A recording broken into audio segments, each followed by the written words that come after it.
What's up, Flick fans? Today we're talking Venom: The Last Dance. Let's do it. Quiet. Get out of my head. Get out of my head.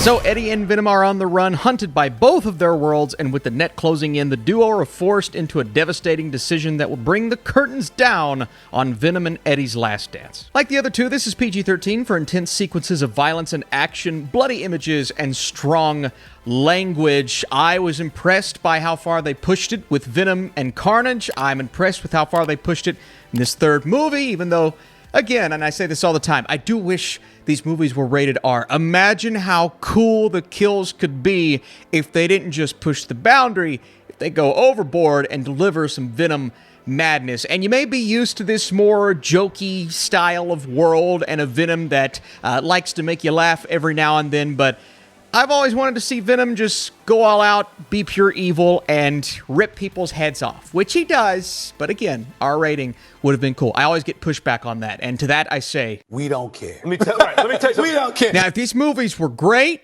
I wouldn't care as much. But these movies aren't great. Now, this trilogy definitely has its fans, and if you're a fan of the first two films, or even one or the other, I do think you're going to get some enjoyment out of this. There are some fun moments in Venom: The Last Dance, specifically, and we're going to start here. The best part of this trilogy, the most obvious part of this trilogy, is the relationship between the symbiote and Eddie. Once again, thriving when they are by themselves, conversing. That's when I'm enjoying this movie. Now, there's some fun action scenes towards the end. There's some moments that we'll talk about, but I really just wanted to see these two on screen together, which they can't do a lot in this film, because every time they morph into the Venom that we know and love, this tracking beacon goes off to where a certain villain named Knull is after them. Now, Knull is being built up, and I mean now and possibly in the future, as the next big thing. Whether it be the Marvel Universe, the Sony Universe, the next big thing, because what he's after and what he plans to do after he's after it, well, devastating, world-ending evil. We've seen this countless times with Thanos and Kang. Didn't come to fruition with Kang, do I think it'll come to fruition with Knull? You know, we'll see what Sony does. They've done some good things, but mostly, well, He stinks, and I don't like him. for those comic book fans that were really excited about Knull, I was excited about Knull and the possibilities here. He's barely in the movie, just not very much, and the threat that he's posing, sending these creatures after our core characters here, is pretty cool, but, you know, it's like Thanos and Guardians of the Galaxy. Even though Thanos and the Guardians of the Galaxy wasn't the main villain, Knull is kind of the main villain. We just don't really see him that much in this film, and so, yeah. Of course I was disappointed. Then I look back to that first movie and they established rules that are just broken in these second two films. Like, there has to be a bond between the human and the symbiote. When the symbiote joins the human, there's got to be a reason why it works in the first place. In this movie, they're just like, yeah, we'll just, whoever wants to be a symbiote is just attached to whoever, and, you know, it kind of works itself out. Like, all right, we're just fine. I think part of that's having different people involved, different directors. I think another part of that is just it being Sony, because they often do this. Now, the Sony Marvel movies, lately anyway, have sucked for the most part. Not talking Spider-Verse, obviously. I'm talking the live action stuff. Madam Web and Morbius and whatever else they're going to pump out. At least the Venom films have this fun element to them that I think, I understand why people enjoy these films so much. But again, I've never really been on board. Like, I had fun with aspects of the previous two films. Getting to see Venom and Carnage go up against each other was awesome. But that was the draw for that movie. The draw for this one is it's one last ride. It's one last dance, if you will. Literally, there's a dance in this film. There's also a sequence where people start singing a song. There's a montage towards the end of this film that involves music. Are they doing the Joker thing? No, it's not a musical. But the way that they incorporate music in this, I mean, I guess it fits the wacky tone of these three films, but at the end of the day, it does feel so random at points when they are with the family and they break into a little song, which was sweet, admittedly. But I'm just sitting here like, what the fuck is this? am I watching a Venom movie? What am I watching here? Why are we spending so much time with this family? The family. Let's talk about it. Rhys Ifans is in this film. He played Lizard in Amazing Spider-Man. He does not play Lizard in this movie. I understand why they were doing what they were doing in a way, because you put him in the trailer, it's like, Lizard. No, he's just a guy. And I'm sitting here watching this going, what's the point of this? Like, I get why you introduced them in the beginning just to give that moment some substance to make that become a reality. But then the family just stays a thing throughout the rest of the film, and I get it. You want to bring out some more human emotions when it comes to Venom and Eddie and all of it, but we didn't really need that to care, because we should just be able to care about those characters without having other characters caring about them that much. And to keep the family a part of this movie by the end was so weird. Then you got Juno Temple's Dr. Payne. I think we spent too much time with her character. Just wasn't that interesting for me. Chiwetel Ejiofor is in this movie. Once again, another Marvel actor. I think he was actually, kind of trying a little bit for the movie that he's in, but it's such a clash with the rest of the film that doesn't feel like it's trying as much.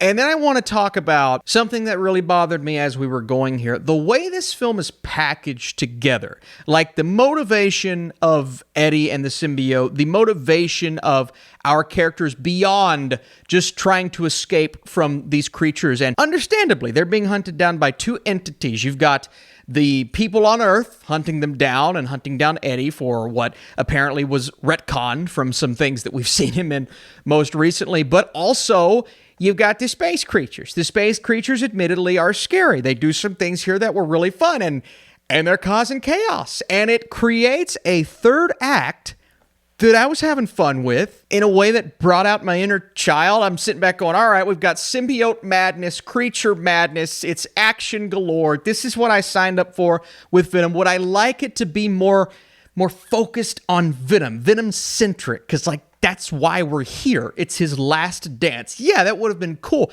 And I feel like all three of these movies, maybe not Carnage as much, but the first and the third, they go for spectacle in the third act that has some fun elements to it. But ultimately, I really just want to see Venom taking on some people or some creatures or maybe Spider-Man one day. I don't know. I need it!